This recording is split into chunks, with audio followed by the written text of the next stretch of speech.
So our next speaker is Jean Moran from University of Michigan, and she's going to tell us all about quality assurance.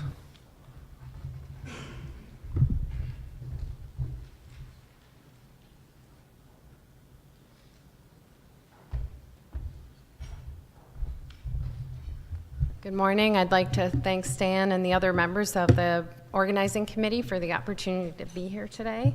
It's really been a fantastic program. I do want to disclose I have research efforts that are funded by NIH, Blue Cross Blue Shield of Michigan, Varian, and the Breast Cancer Research Foundation. And I also have several roles related to quality and safety in AAPM and ASTRO. So in terms of, where are we at in the broader scheme of the safety picture, certainly everyone is well aware of the potential hazards when we're using SRS and SBRT, as well as IMRT. So these are known risky procedures. And as Dan mentioned, there are many guidance documents available. What I wanted to do this morning is talk about some of those hazards in IMRT, SRS, and SBRT, and then also talk about how do we build programs that will better support patient safety. And I think we're learning quite a bit about how to make improvements in that. So I'll revisit some of the errors that have happened in SRS, SBRT, and IMRT. Talk a little bit about lessons learned in incident reporting. So again, we have the Radiation Oncology Incident Learning System, which ASTRO and AAPM have been putting together, and that's organized by a patient safety organization. Definitely workflow has an impact. I think this is really important, and I think certainly in our clinic, as we went from paper-based forms to electronic, new potential error pathways were introduced, and that issue of communication, because no longer did you have a chart that would sit on someone's desk. We used to have a bin that said it cannot be removed. The chart can't be removed without a dosimetrist grabbing that. But how do you then reinforce those safety considerations when everything's done electronically? Process improvements, and then there's some advanced methodologies for QA based on Task Group 100, and I'll talk about those, as well as some additional considerations. So where are we? What's the landscape? And again, I think that there's some knowledge of these things happening in the community, and yet when the event happens, so many of us actually don't know. And that formal investigation that has to happen, looking at the root cause analysis and so on, and figuring out how can we design safer systems. So the calibration error on a SRS LINAC in Florida that affected 77 patients, and then similar errors that happened related to output factors in France, in Missouri. I would love to see no errors, but we know we are human. At the same time, it is essentially atrocious that this happened more than once. And it shows, again, that there is a failure in the broader communication. One of the other places is really working more closely with the manufacturers to better support safety. There's other errors with respect to cranial localization accessory, and this happened at 7 centers in the US and Europe. And then the failure to properly set the backup jaws for treatments with circular collimators. And again, this has happened before. Excellent overview of many of these events in the paper by Tim Solberg, the quality and safety considerations in SBRT and SRS. Highly recommend that you look at the full version of that report. We also have events that have been identified for different treatment devices. The NRC database includes 13 gamma-based SRS events from 2005 to 2012. Most of these events were largely attributed to human error. So we want to do these procedures because they're absolutely beneficial to the patients. Certainly, I've been astounded as I have seen the rapid adoption of SBRT and SRS and the difference it makes for our patients. Dr. Feng talked about this on the first day of the conference. That ability to go from having maybe 35 treatments down to 5, for example, for SBRT, that makes a big difference in the patient's quality of life, their ability to be with loved ones. And of course, we want to do all of this as accurately as possible. Some of the additional factors, interoperability of systems, and some limits in equipment safety design. All of these techniques have been around for a long time, and yet there are still hazards. And so forums like this, where we get to come together and talk about those events, I think that's really very important. So our first SAMS question. A common cause in several SRS accidents has been incorrect manufacturer supplied data for output factors, lack of access to independent methods to perform an end-to-end test, incorrectly measured output factors for small fields, lack of a patient-specific checklist for QA, or suboptimal treatment planning.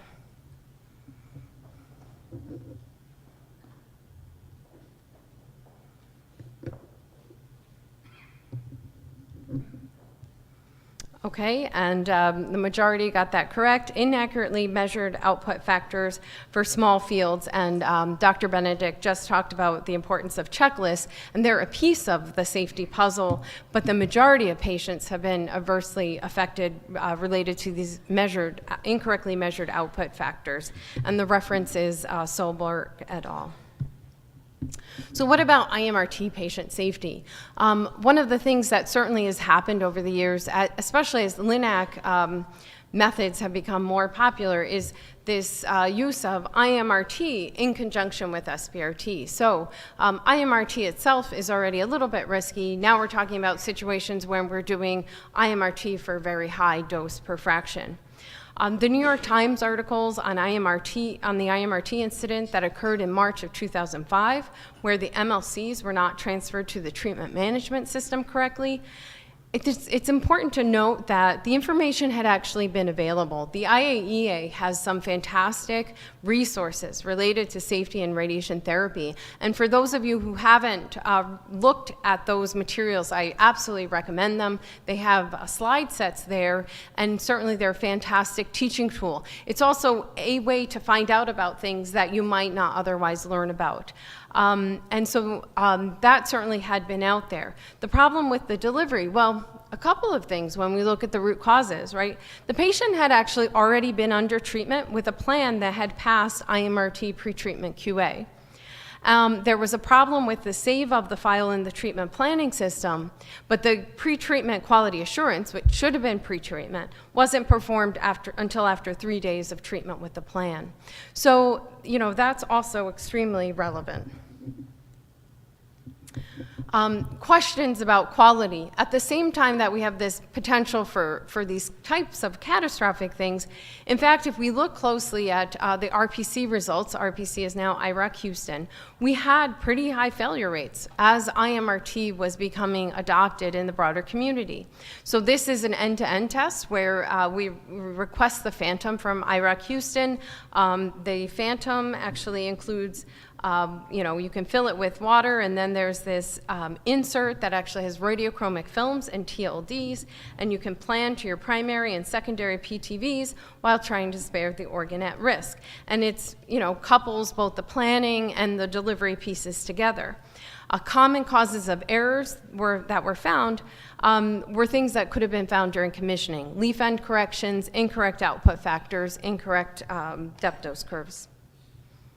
So what we learned when we sort of took this step back looking at what's going on in IMRT is, this perspective of catastrophic failures and keeping that in mind for reports that were in progress. Because by that point, we had already had a lot of guidance documents on IMRT from ASTRO, APM, combined documents, as well as the ACR. The other part is getting guidance out to the community early and continuing to revisit. I would also say it was so critical to get that testing of the different systems and the different combinations of planning and delivery systems, because that's something, the only way to know that is actually by pooling that data. The other thing we learned from safety white papers is that when we work together, we can actually leverage all of our resources to a common goal and, in fact, come up with better guidance, safer systems. And I would say, I know many of you are already active in safety and quality efforts, but I would encourage you to continue to be involved. If it's something you've been thinking about, you're not sure where to start, please feel free to come and talk to me. I'll be at the Royals table during the breakout session. So I think there's just so much we can do. Again, the event in New York was a known problem. And you know, one of the things that came up in our discussions is, well, a fail-safe, for example, where if the leaf file, MLC leaf file isn't there, that instead of having the default be that all the control points are 0 and the MLC is actually open, in fact, they could have been closed. So those are things to consider. The other part is that users, manufacturers, and regulators really need a non-competitive space to work together to improve patient safety. So sort of this is beyond, you know, competition. And I know we have many people here on the manufacturer side who are actually part of these efforts. And for example, I point you to the Radiation Oncology Safety Stakeholders Initiative. And that group has been working on different aspects of just, you know, having this dialogue, continuing, working towards improvement, and there have been some really nice things that have come out of a result. We want continued innovation, especially with respect to safety. And the other part, you know, users, we understand the clinical challenges, but it's really easy to get used to workarounds.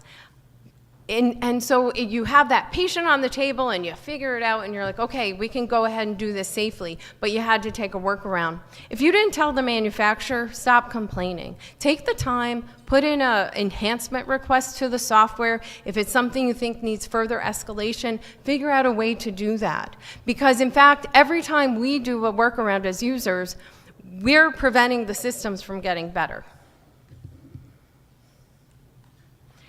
I'd like to talk a little bit now about why we need event reporting. So absolutely, this is critical. There have been several errors that have now repeatedly occurred, and these are just the high-profile ones that we have been discussing. We need mechanisms to share events both through the manufacturer and the FDA, which some of that had been going on, but as well as how to get information to other users, especially for good catches. I know all of us receive the customer technical bulletins. I know when I'm reading those, I'm trying to figure out, okay, what happened in a clinic that led to this particular customer technical bulletin? Because in fact, you know that there was something behind it that led to that. How often did that event occur? What's the speed with which we need to redefine processes and so on in response to that? Within the United States, we have the Radiation Oncology Incident Learning System, ROYLS. Again, that's by AAPM and ASTRO. And then for the VA system, they have a system called CARS. So in fact, there are now these two national databases for collecting events. Europe has had many years of experience with the Saffron system. So how do we take this information? I mean, incident learning is taking the event and then figuring out how we can learn from it and make each other's clinics better, right? So it's not just how do we get by this, figure this out, and make our own clinical process better. That's important, but taking it to that next level and actually working collectively together. So in July of 2014, ROYLS was launched. There is a Radiation Oncology Healthcare Advisory Committee. It's called ROHAC. Again, as Dr. Benedict mentioned, it's free.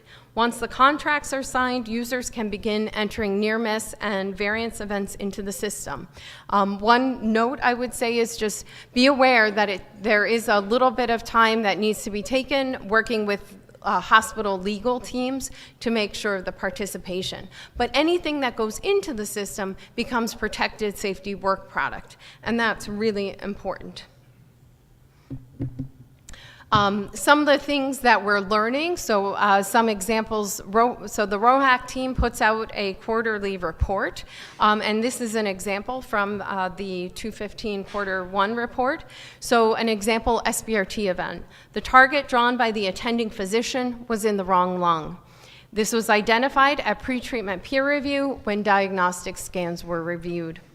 So peer review is really a crucial step, and this was something that was identified in ASTRO's Safety is No Accident report, as well as in the ASTRO white paper on peer review. Larry Marks is the first author of that. And all the safety white papers are available for free at the Practical Radiation Oncology website or the ASTRO website.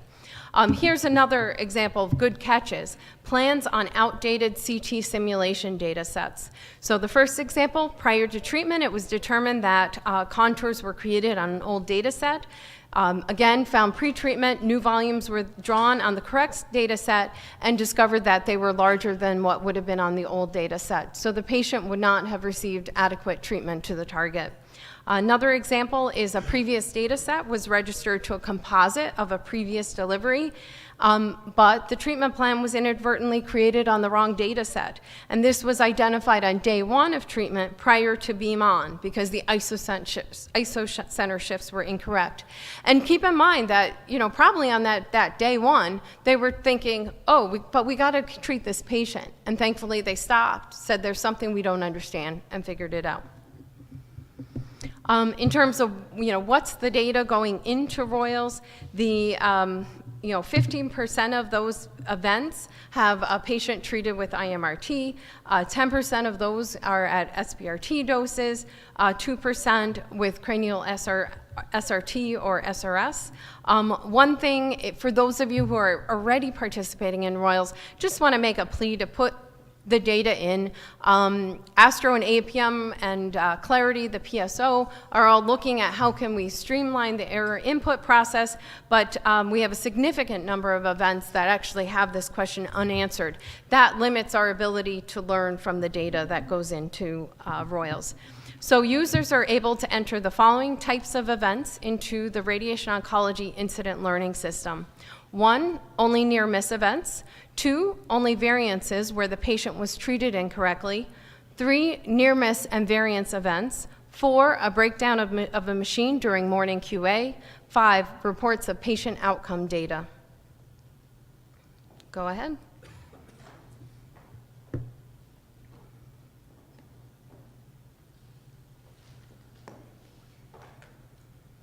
All right, excellent. So near miss and variance events. And again, the near misses can be a process step miss. There's actually a series of questions that help you get to the root causes. And again, this information can then be used for you to learn from within your clinic, but also to then share with other clinics and so on. And I point you to the Royals brochure, and this is the website that will be available for the slides. So near miss and variance.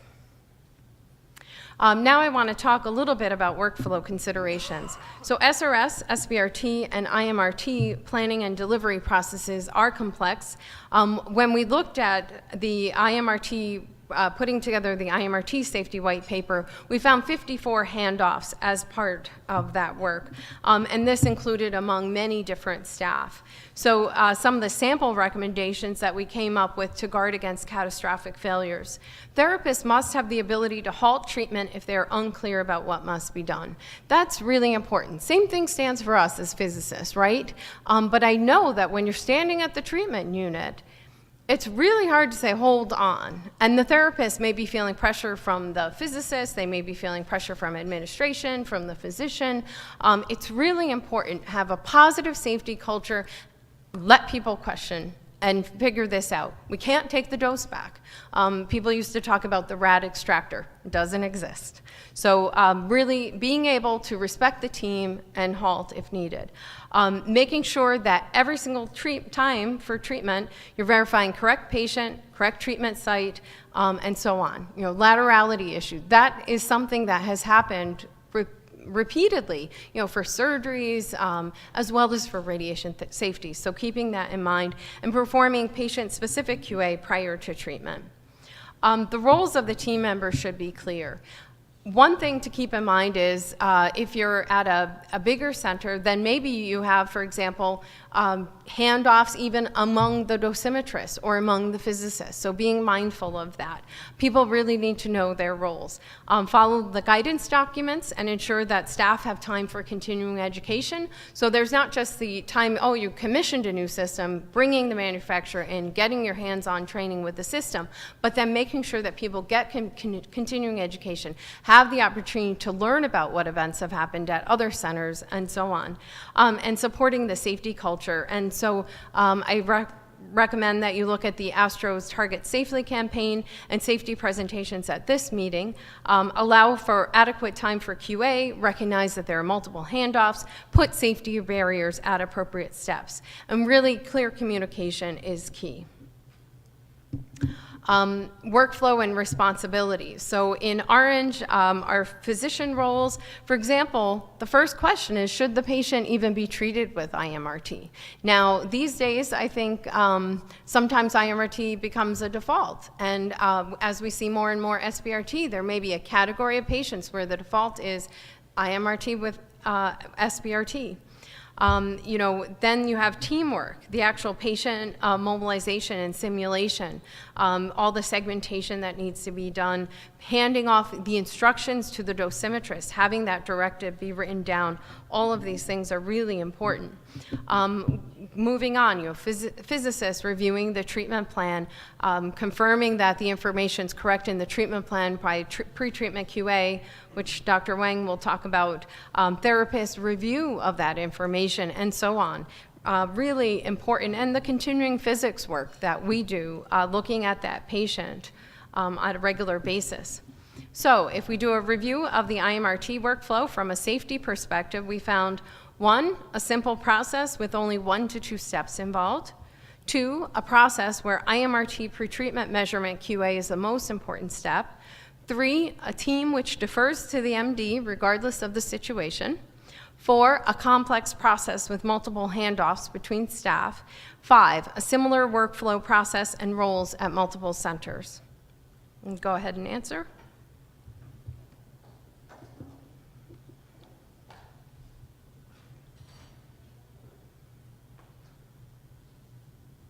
Okay, so indeed it's a complex process with multiple handoffs between staff, and again making sure it's important that people understand their roles.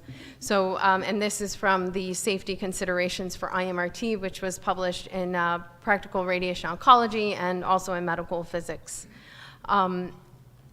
Now, other things to think about are process improvement. I want to share our experience with implementation of SBRT peer review process. So the logistics, the volumes are completed. We have the image registration done and a approved treatment planning directive. So this is something we instituted at the University of Michigan.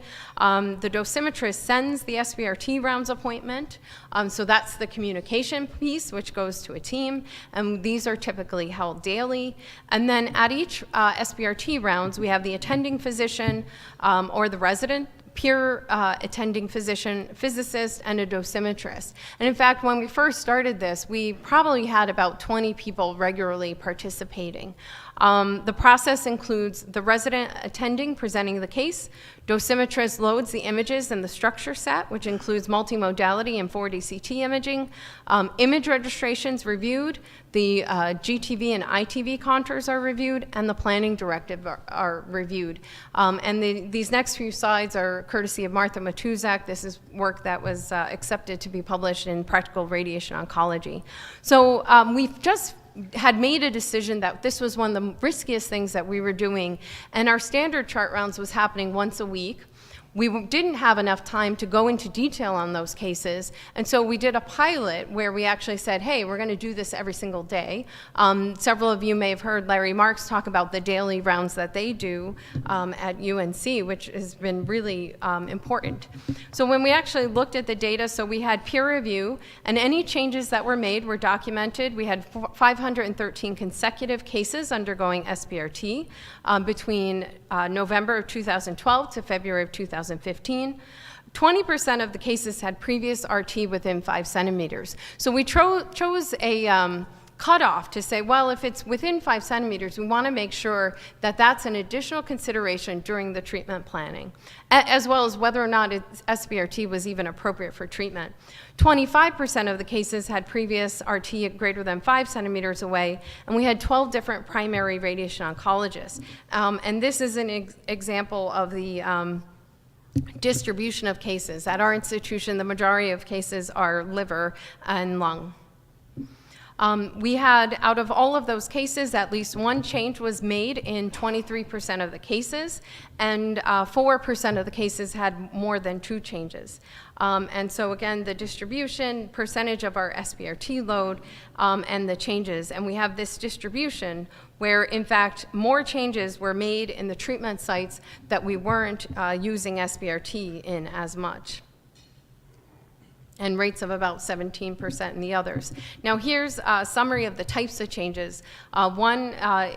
So 3% in the image registration.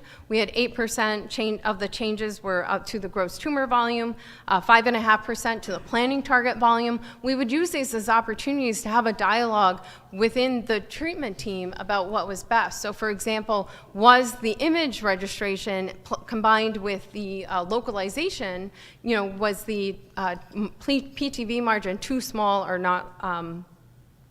not small enough. Some changes to prescriptions as well as to organ at-risk goals and priorities. This is an example where the GTV was mistakenly contoured on a breath hold contrast scan that was used for an abdominal SBRT course. So the patient was getting 2 types of treatment, and so that was found pre-treatment and made a difference in the diameter of 5 millimeters. So that was something that was caught and was able to be corrected. In a retrospective scoring of the GTV changes, quite a few of the changes were actually minor edits on 1 or 2 axial cuts. In 25% of the cases, there was a moderate increase in the gross tumor size or the extent, and we had some other changes as well. Now, that's just an example of something we put into our clinic to help improve safety. Certainly, it's also, we're at an academic institution, and so there's also a lot of learning. We actually were able to help more sets of eyes and actually have good dialogues and do this in a very positive way. So in fact, this was never punitive. We didn't have issues when one physician wanted to make changes to another physician's volumes. That was well respected. And going forward, Martha is working on making some further changes just so we actually get a little bit more data about the implications of the change. Because some of these things may not have affected the ultimate course. But again, trying to catch those things pre-treatment, because we don't have a time to, in fact, change in the course of an SBRT plan. Now, another way to approach improvement is looking at advanced methodologies for quality assurance, and this is the APM Task Group 100 report. This is available to APM members. Key focus is a paradigm shift on using things such as failure modes and effect analysis, applying that to radiation therapy. FMEA has been around for many, many years, especially in the nuclear industry. And several groups have begun applying FMEA for their clinics. This is typically a multidisciplinary team working together. APM had an excellent summer school on this, and so I highly recommend the videos that are in the virtual library. And you identify potential failure modes, and then you look at the severity to the patient if the event occurred, likelihood of the event occurring, and the likelihood that you won't find the event. Together, you put this together, it creates the risk priority number, which is used to find the riskiest parts. And what you're really looking at is a relative ranking. And you can then redesign how you use your QA effort to put those safety barriers in place. This is an example of a work done for SRS at Credit Valley Hospital by Kelly Young. And the SRS team created a process map, identified failure modes. And so, for example, one of their very highly rated failure modes was contours accidentally changed during review, or a human error mistake in contouring. So that made them actually institute peer review of the volumes. They then also had this severity scale where 1 is no effect, 10 being catastrophic, and this distribution between. And so they were able to actually make process changes to reduce that RPN score for the contours being changed from 450 to 90, because they were able to change detectability from 10 to a 2.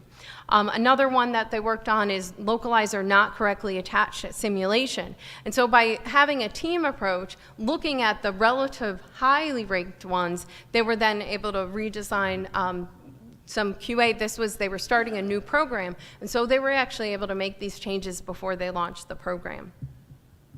Another thing to consider, though, is FMEA isn't foolproof. This is an example from Fang et al. Working with Eric Ford, where they validated the FMEA output against an incident learning database with a focus on the SBRT planning process. They found 63 failure modes and 33 near-miss events related to SBRT planning in their in-house incident learning system.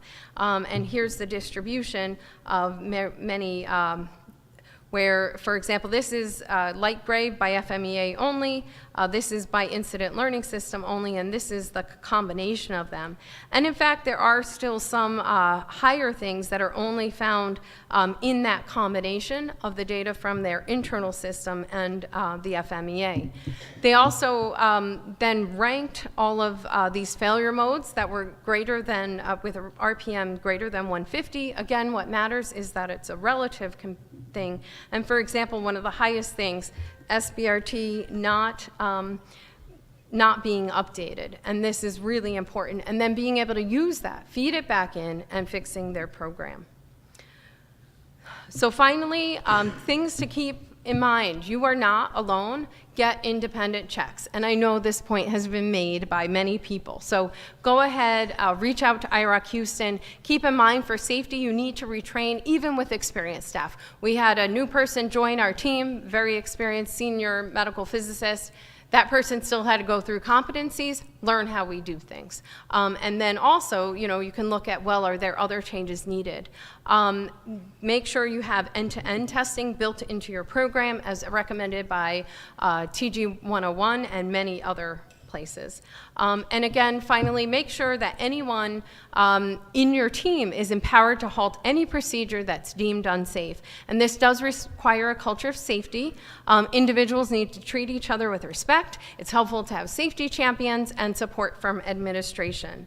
And one of the things that we did put into the IMRT safety white paper, team members need to acknowledge that initiation of treatment may need to be delayed to allow time for necessary quality assurance checks and subsequent investigations of problems. So do keep this in mind.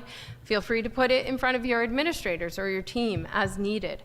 And with that, thank you so much. And I acknowledge Martha Machuzak, Kelly Young for slides, and participates in ASTRO and APM Royals and the ROHAC members. Thank you.